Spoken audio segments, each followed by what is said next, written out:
my name is Terran Brice and I am your host. Welcome to TEAL TV. This is a segment I created to coincide with my new book entitled that I'll be releasing this summer. But in the meantime, this segment is really dedicated to kind of demystifying some of the lyrics that are found through the poems and really giving the readers, the viewers, a better understanding of this book and what it meant to me. And today, we'll be dissecting or demystifying our first poem known as Cinder. I would have recently released a stripped video performance of this poem. You could find that on my socials. Also follow me on my socials at Terran Brice, T-E-R-I-A-N, B as in boy, rice as in parboiled, or jasmine, whichever you prefer. I'm on TikTok, Instagram, and YouTube. And so, Cinder is one of the first poems I completed for the book. And it's really about processing loss. The loss of a bond, the loss of a connection, the loss of a relationship. And, just finding yourself in this moment of stillness when you kind of reminisce on how things were, how things progressed, and, how they ultimately ended. And so we're going to be delving into the lyrics. Let's do it. It's been a while since you smiled. So this plays off of a line in one of my other poems. Cerulean City talks about missing having a smile.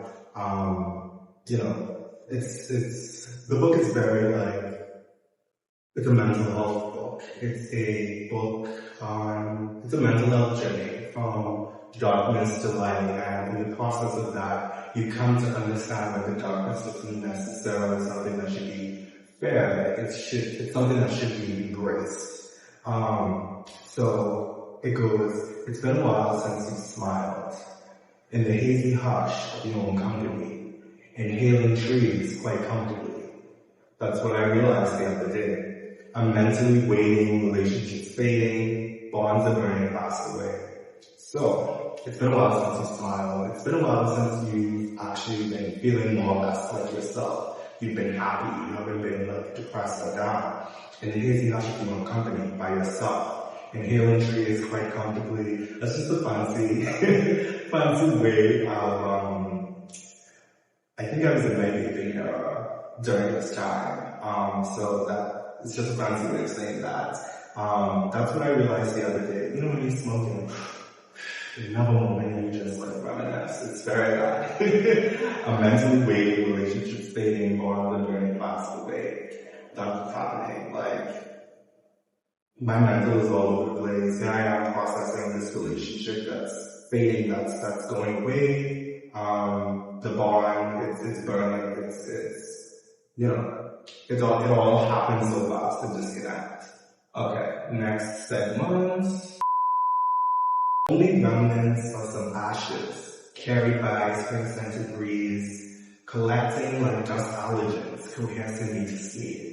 So from this bond that's burnt away, when you burn something, there are ashes. And so just imagine it would be I don't know if anyone used to burn paper when they were younger. That was something we used to do. If we wanted to light the stove or something like that, we would get a piece of paper, get a match, anyway, if you know, you know. But when you burn something that's normally some black ash or something that kind of flies away, so that's symbolic of the bond that's no longer there. So think of it as that. I blow my nose on white paper towels, making sounds, consonants, and vowels. When you put to sneeze, achoo, God bless you. You sneeze, and sometimes when you sneeze or the sound of someone blowing their nose, it almost sounds like a trumpet. Sneezing is a very strange thing. Everybody has a unique sneeze about them. So that's where the line comes in, making sounds, consonants, and vowels, because it sounds, everybody who sneezes is kind of familiar, but also making sounds, consonants, and vowels. Now here I am finding myself having to, exist without this past bond. So I'm walking into this newness. Okay, next line. Then silence smolders over the moment, reminding me how things have changed. The past grips my heart, so scolding heart was pinching pain.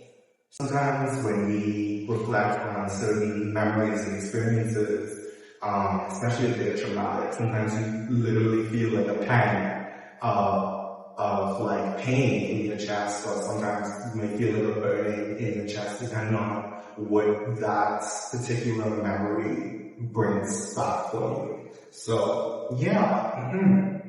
Next line. And I cannot tell a lie, I really miss the three of we, video games, fast food, staying up late night TV, casting spells of happiness, smiling like nobody's business. These are things that me and these relatives used to do together. We used to stay up late, used to watch TV. Reminder that this is during the pandemic. Like, everything was shut down. Like, your home had to become like a safe place for you. That was like where you rest, where you party, where you socialize. It was everything at once. So we made the best out of those experiences. Like, going to buy fast food, staying up, watching TV, playing video games, that kind of thing. Like, there was nothing else to do. Work wasn't really a concept for most people unless you were essential workers or not essential workers. But for us, we were at home kicking it and chilling. Yeah. Okay. Next line. When Midnight's Tale was out with red lips, we went and kissed it, spit swapping with our trauma, crafting umbrellas for the rain. Perhaps befriending Teal was just the thing that kept us sane. All that generational pain. This is my first time really talking about Teal, the concept of Teal. So Teal is representative of our emotions, heavy emotions and feelings that we may not always want to deal with.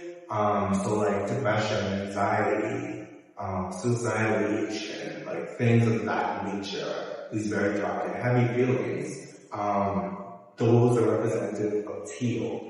Symbolic of teal, and teal is this thing, midnight teal. Normally those heavy emotions come out at night when we are by our lonesome. We start to feel like, at least that was my experience while I was writing this book, and yeah, through life in general.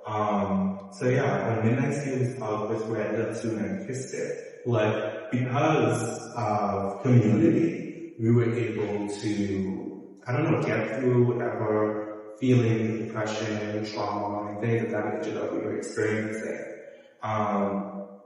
Let's see. We went spit swapping with our grandma, explaining the next line, crafting umbrellas for the rain. Like, we kept each other on the ground, we kept each other safe. Kind of speaking to the level of community and closeness that we had. Perhaps the friendly was just the thing that kept us sane. All that generational pain. So I'm pondering at this point. This is a pretty earlier on poem book. I'm pondering at this point, maybe because we embraced these dark and heavy emotions, we acknowledged them, and we, provided support, whether emotional, spiritual, whatever you want to call it, to each other. Next line. Gatekeepers of clan secrets, the mysteries of the blood, transcendent truth seekers, children of the mud, our matching bracelets blinding, bright like lightning bolts. We spoke in our own language, linguistics of the cult. Once again, this is me just kind of like describing the intensity or the magnitude of the bond between me and these relatives. Gatekeepers of clan secrets, the mysteries of the blood, like we found it. Transcendent truth seekers, children of the mud, our matching bracelets blinding, bright like lightning bolts, matching bracelets. We spoke in our own language, linguistics of the cult. You know when you were just like best friends, and you guys could say something, and it's like, it's almost like code, and nobody else could actually understand what the hell you guys just said. That's basically the vibe. Our bond became religion, we became havoc in his kitchen, cinches, cinnamon rolls, grabbing brothers, washed dishes. The meals were always tasty, always hits and misses. Once again, describing the bond, preparing meals for each other, community. And whenever there was doubt, whenever there were fears, we stood up to the monsters, trying out each other's tears. We ignored the world around us, not just because it felt right, but because in crippling darkness, we all walked with candlelight. So, when life was hard, when we were experiencing things, whether it be external conflict, internal conflict, it was a sense of community to provide support and fellowship for one another. Because in crippling darkness, we all walked with candlelight. So, we got each other's back, essentially, is what I'm saying there. A trio tied together, ready to battle in any weather, and I was just a man who always prayed to God for better. Thankfully, God listened, sending me two special girls, and for a very long time, we were all we had in this world. A trio tied together, ready to battle in any weather. That's pretty self-explanatory, like, we are a tight-knit trio. There's a level of closeness there. I was just a man who always prayed to God for better. Despite popular belief, I consider myself to be like somewhat religious, just not like Christian religious. I'm a very, let's use the term spiritual person, but yeah. Thankfully God wasn't sending me two special girls, and for a very long time we were all we had in this world. Yeah, like I said, this is during COVID, and this is like a period where I felt like the world was in this very dystopian space. I mean, it still is today, but yeah, during that time, we felt like that bond, that togetherness was essentially, that was all there was, honestly. Because the world was basically shut down around us, so yeah. Okay, so now we get to like the hook or the chorus of the poem. All of my poems have some kind of chorus, some kind of refrain in them. They're just like, my poems are literally just pop songs. I keep telling people that. We were fire, ash, and cinder. It's a daily thought that lingers, time slipping through my fingers. And all I want to do is build our ashes from the ground. We were fire, ash, and cinder. We were a trio. We were three entities that kind of like, coexist to create an effect. It's a daily thought that lingers. Like I said, this is about reminiscing on a past relationship and kind of like processing the fallout. Time slipping through my fingers, and all I want to do is build our ashes from the ground. All I want is another chance for things to go back to the way they were. For there to be like a resolution to all the conflict and stuff like that. But as we know, life doesn't really pan out that way. Let's get into the next segment. But we got so consumed by our synergy, we eventually became enemies. The bond no longer serenity, so we carved out new identities. You need time away from people. No matter how much you love somebody or whatever like that, everybody needs boundaries. Everybody needs to erect boundaries and also enforce boundaries and stick to them. Sometimes you just need time to yourself. And if you're someone like me who has misanthropic tendencies, you need periods where you can just be by yourself and isolate in order for you to actually function and be an actual human being and be pleasant around. Otherwise, you're going to be an asshole to everybody. Hands steadily placed on my head, darkness dazzles all around. I think about what happened as the ocean tries to calm me down. Perhaps I was a bit unhinged. I contemplate on the bridge. Okay, so kind of like setting up this scene. Hands steadily placed on my head. When you're in deep thought, sometimes you put your hands on your head. Darkness dazzles all around. It's like dark. It's like midnight. Like this is teal coming up. I think about what happened as the ocean tries to calm me down. Maybe I'm outside. I'm on a bridge, so there's an ocean.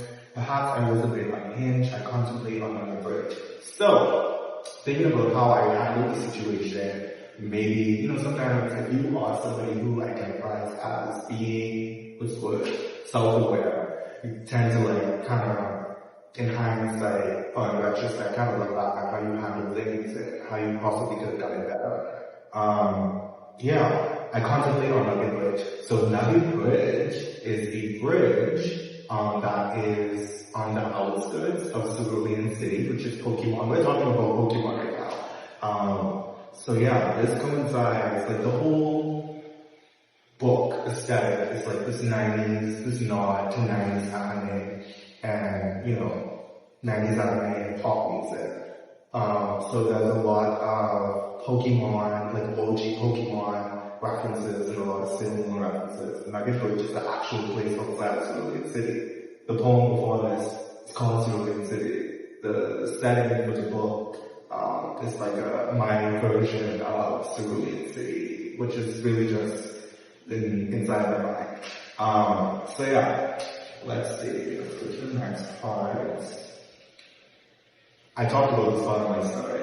Volcanic memories fuel me now, erupting south of Power Town, burning like a shooting star, Myanmar Island, Cinnabar. So, volcanic memories. There is a volcano on Cinnabar Island, which is south of Power Town. Power Town, for anybody who played Pokemon, is where your journey begins. Anybody who's watched the anime is where it's Ash's hometown, right? Yeah, Power Town, that's pretty self-explanatory. So volcanic memories still now erupting south of Power Town. The volcano is in Cinnabar, it's erupting, it's south of Power Town. Geography, boom. Myanmar Island, Cinnabar. So it's Cinnabar Island, but back in like the OG games, I think like Pokemon Blue, Pokemon Red, you could only find Myanmar on Cinnabar Island. But I did a little flip of the words because I like how it sounds. Myanmar, instead of saying Cinnabar Island, Myanmar Island, Cinnabar, to rhyme the previous line, like burning like a shooting star. It's just clever wordplay, okay? Acting on my anger, catapulting my words, condescending phrases mixed with action-packed verbs, and I'm still shocked by what I said, by what you both heard, but I meant it all with love, freeing my mental from the hurt. So, acting on my anger, catapulting my words, saying some mean things, condescending phrases mixed with action-packed verbs, saying and doing things that kind of like also, from my aspect of things, led to the demise of the bond. And I'm still shocked by what I said, by what you both heard, but I meant it all with love, freeing my mental from the hurt. Like, herd mentality is not a thing that I do, and it's not something I try to exhibit. I always pride myself on being someone who's autonomous, who likes to think for themselves. Yeah, but sometimes when you are so bonded with people, you could get into a space where herd mentality is a thing and you're not even aware that you're, in it. So I've always found that to be a crazy kind of thing to look at and think about. Next segment. Though part of me still wonders if it'll ever be the same, I must prepare myself for the coming of God's reign. But now I must stand back and watch these memories burn in flames, a constant reminder of how starkly things have changed. So much generational pain. So in this segment, or this stanza, if you want to call it that, though part of me still wonders if it will be the same, will things ever go back to how they were? And if or when the attempt is made to get things back to the way they were, will it still be the same feeling? You know when you had like a falling out with somebody and then you guys like reconnect and it's still a little off. Like you would have addressed stuff but it just doesn't resonate with you. You don't feel a sense of peace. So you have to kind of just, okay, this is off. Let's see. I must prepare myself for the coming of God's reign. Like, I have to now take care of my own healing. I have to process my own emotions. I can't be distracted by these thoughts of the past. I can't be so enraptured in reverie that it gets in the way of me focusing on what I need to focus on, which in this sense is embracing midnight teal for myself processing my own feelings, my own depression, my own anxiety, deal with whatever I'm dealing with emotionally and spiritually, right? And then we get into what's my friends that God bring in. For now, I must stand back and watch these memories burn in flames, a constant reminder of how stark things have changed. So this is like the resolution of, okay, we've reflected, we've somewhat processed, now it's time to just allow these things to go. Step back and let it go. You know? So much generation pain. Once again, that little refrain kind of tying it back to familial ties. And then we close once again with the chorus. It goes, fire, ash, and cinder, still a daily thought that lingers, time slipping through my fingers, but what I have to do now is burn our memories to the ground. You'll look for me so warily, but I will not be found. And so, we kind of switched things around. We kind of like shuffled the words in the chorus this time around. This time around, before it was all I want to do is throw the ashes on the ground. But now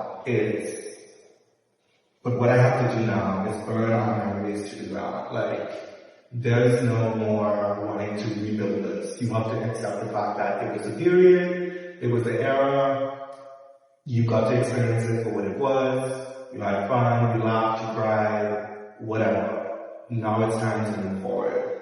You'll look for me so warily, but I will not be found. So, any chances of the past trying to, bring this bond back together again, it's not happening. You'll look for me so warily, but I will not be found. I will not be found, because I will be too busy, dealing with my stuff, dealing with my mental, combined with midnight teal, trying to unravel all of these feelings and these emotions that are symbolized by this particular shade of blue. So that was Fire, Ash, and Cinder.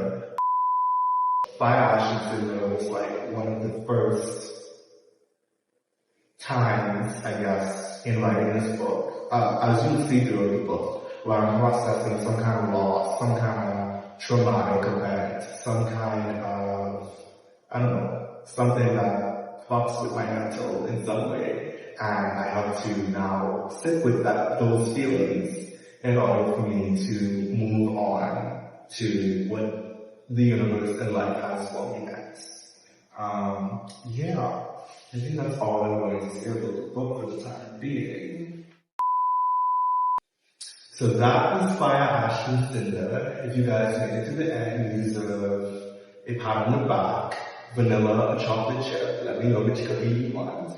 And thank you for joining me. I am Terran Brice, and this has been TEAL TV. I will see you guys in the next segment. Yes. Really need to drink before I do these things.